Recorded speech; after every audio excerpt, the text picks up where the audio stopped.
हे students, तो electricity के अगले वीडियो में हम ओम्स लॉ के साथ आपके सामने हैं। ओम्स लॉ कहता क्या है? ओम्स लॉ इस चीज को डिफाइन करता है कि किसी भी कंडक्टर के क्रॉस जो इलेक्ट्रिक करंट फ्लो हो रही होती है वो उस कंडक्टर के दोनों एंड्स के पोटेंशियल डिफरेंस के proportional. That means the electric current passing through a conductor is directly proportional to the potential difference across it, keeping physical conditions remain unchanged. For example, temperature, pressure जैसी चीजें। अगर temperature या pressure को आप change कर रहे हैं, for example इसमें बहुत ठंडी हो रही है, ठीक है, समय समय पे टेम्परेचर इंडिया में चेंज होता रहता है, अलग अलग कंट्रीज में आप जाएंगे तो अलग अलग कंडीशंस मिलेंगी, तो उनकी अकॉर्डिंग रेजिस्टेंस वायर का वेरी करता है। रेजिस्टेंस के बारे में हम बाद में पढ़ेंगे। तो फिलहाल ओम्स ने रेजिस्टेंस के बारे में कोई बात नहीं कही थी। ओम्स ने सिर्फ इतना कहा कि the electric current passing through a conductor is directly proportional to the potential difference across it. इसके दोनों एंड के अक्रॉस जितना पोटेंशियल डिफरेंस है उसके प्रोपोर्शनल होगा उसमें फ्लो होने वाली करंट। दैट मींस अगर हम पोटेंशियल डिफरेंस को बढ़ाते चले जाएं तो करंट की वैल्यू बढ़ती चली जाएगी, अगर पोटेंशियल डिफरेंस को हम घटाते चले जाएंगे तो करंट की वैल्यू घटती चली जाएगी। According to formula V is directly proportional to I. This is the Ohm's law. Further फिर आगे हम ओम्स लॉ को एक्सटेंड करते हैं तो लिखते हैं V is equals to IR, where R is a constant. R क्या है? एक कांस्टेंट है जिसको कहते क्या है? Known as resistance. ठीक है, रेजिस्टेंस की कहानी अभी बची हुई है, रेजिस्टेंस पे हम बाद में बात करेंगे। तो न्यूमेरिकल यूज के लिए हमारे पास ये फॉर्मूला मिल जाता है V is equals to IR। अब इस फॉर्मूले को हम मैथमेटिकली अलग अलग तरीके से चेंज कर लेते हैं। जैसे अगर किसी इक्वेशन में हमको करंट की वैल्यू फाइंड करनी है तो फॉर्मूला चेंज कर लिया, I is equals to V by R। ठीक है, अगर रेजिस्टेंस पूछ रहा है in terms of V and I तो रेजिस्टेंस की वैल्यू यहां से हम निकाल लेंगे V और I की वैल्यू पुट करके। तो V is directly proportional to I, जो ओम्स का स्टेटमेंट था, इसको हम numerically V is equals to IR और I is equals to V by R के टर्म में यूज कर लेते हैं। ठीक है, तो न्यूमेरिकल इससे कैसे आएंगे? इससे न्यूमेरिकल भी आपके डायरेक्ट फार्मूला बेस्ड आएंगे। स्पेशली वोल्टेज की वैल्यू दे दिया, करंट दे दिया, रेजिस्टेंस पूछ लिया, रेजिस्टेंस दे दिया, करंट दे दिया, वोल्टेज पूछ लिया, वोल्टेज दे दिया, करंट दे दिया। दैट मींस तीन अननोन हैं, दो की वैल्यू आपको देके तीन की वैल्यू फाइंड करने के लिए कह सकता है। इसी टाइप के छोटे छोटे न्यूमेरिकल्स आते हैं।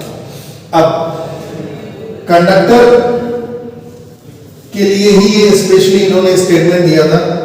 कुछ ऐसे भी कंडक्टर होते हैं जो डायरेक्टली प्रोपोर्शनल वाली चीजों को फॉलो नहीं करते हैं।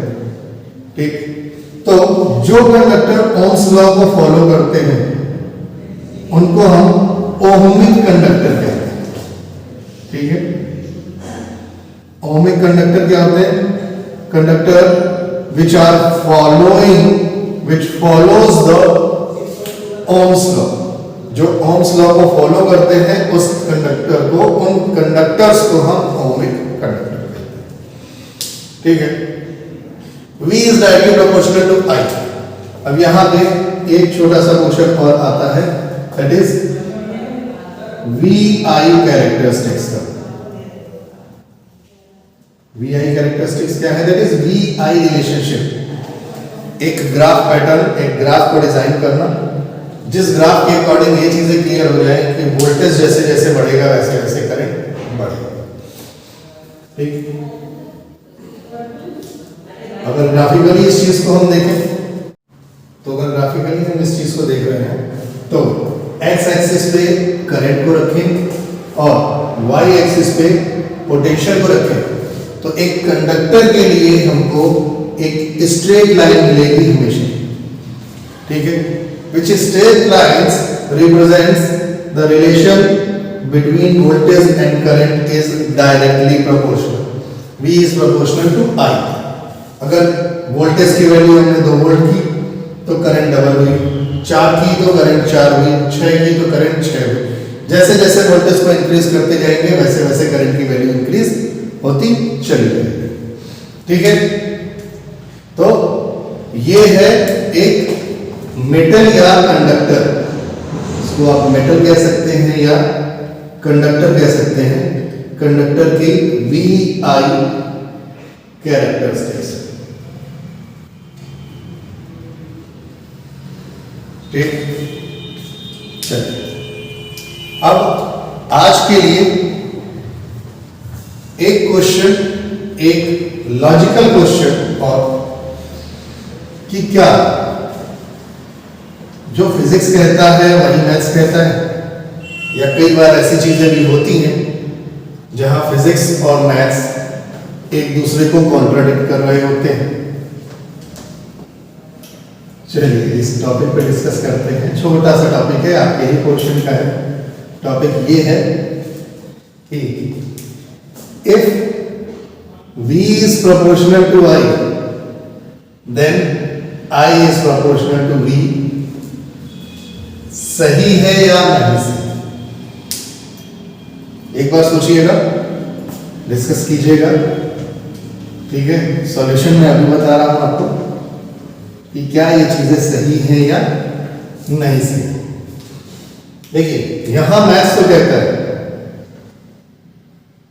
मैथ्स के according if V is proportional to I, then I is proportional to V, सही है।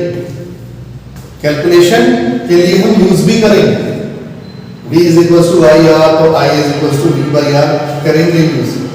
लेकिन फिजिक्स या लॉजिक की अगर हम बात करें तो फिजिक्स या लॉजिक इस चीज की परमिशन नहीं देता है। According to logic, according to physics, V is proportional to I सही है, but I is proportional to V सही नहीं। क्यों नहीं सही है? चलिए थोड़ा सा समझते हैं इस चीज को। V is proportional to I, that means जैसे जैसे हम पोटेंशियल की वैल्यू बढ़ाते जाएंगे वैसे वैसे करंट की वैल्यू बढ़ती चली जाएगी।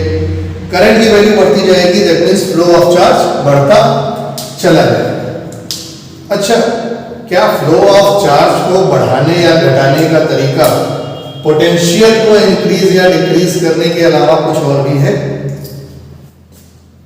सोचिए, नहीं। जब भी आप पोटेंशियल डिफरेंस बढ़ाएंगे तो करंट की वैल्यू बढ़ेगी, लेकिन करंट की वैल्यू आप बढ़ा ही नहीं सकते हैं बिना पोटेंशियल डिफरेंस बढ़ाए। फॉर द सेम कंडक्टर, ये एक ही कंडक्टर के लिए है उसमें, ऐसा नहीं है कि हर बार आप कंडक्टर चेंज कर रहे हैं, नहीं। एक फिक्स कंडक्टर, एक बार कॉपर ले लिया तो कॉपर की ही बात हो रही है, कॉपर वायर ही है, जितना बड़ा वायर था उतना ही बड़ा वायर है। जैसे जैसे आप पोटेंशियल की वैल्यू बढ़ाएंगे वैसे वैसे करंट की वैल्यू बढ़ती जाएगी। लेकिन I को इंक्रीज करना without increasing in V is not possible. और अगर ऐसा पॉसिबल होता तो सोचिए क्या होता कि आप 1 मीटर लंबा वायर लेते, 6 वोल्ट की बैटरी लगाई और किसी तरीके से आप करंट की वैल्यू को इंक्रीज कर रहे हैं और पोटेंशियल डिफरेंस, दैट मींस वो बैटरी 6 वोल्ट से बढ़ के 9 वोल्ट हो गई, 12 वोल्ट हो गई। इसका मतलब कि हर घर में, हर जगह जहां भी आप चाहते वहां बैटरी मैन्युफैक्चरिंग आप फैक्ट्री खोल लेते। 6 वोल्ट की बैटरी उठाए, करंट की वैल्यू को बढ़ा रहे हैं और बैटरी 6 वोल्ट से 12 वोल्ट हो गई। 24 वोल्ट की जरूरत है, चलो करंट की वैल्यू और बढ़ा दी, 6 वोल्ट से वो वैल्यू 24 वोल्ट हो गई। ठीक है, तो कुछ लॉजिकल चीजें भी जानते रहना जरूरी है। कैलकुलेशन के लिए हम यूज करेंगे V is proportional to I, then I is proportional to V, use करेंगे कैलकुलेशन के लिए, but logically V is proportional to I correct है, I is proportional to V सही नहीं। ठीक है, तो पढ़ते रहिए, पढ़ाई करते रहिए, चीजों को ध्यान देते रहिए। जितनी भी चीजें आपके सिलेबस में हैं उस हर एक टॉपिक के, हर एक चीज के एग्जाम्पल आपको प्रैक्टिकल वर्ल्ड में आपकी डेली लाइफ में मिल जाएंगे। जरूरत है सिर्फ और सिर्फ चीजों को ढूंढने की, वो नजरिया चाहिए। साथ रहेंगे, कुछ ना कुछ सीखते चले। Thank you.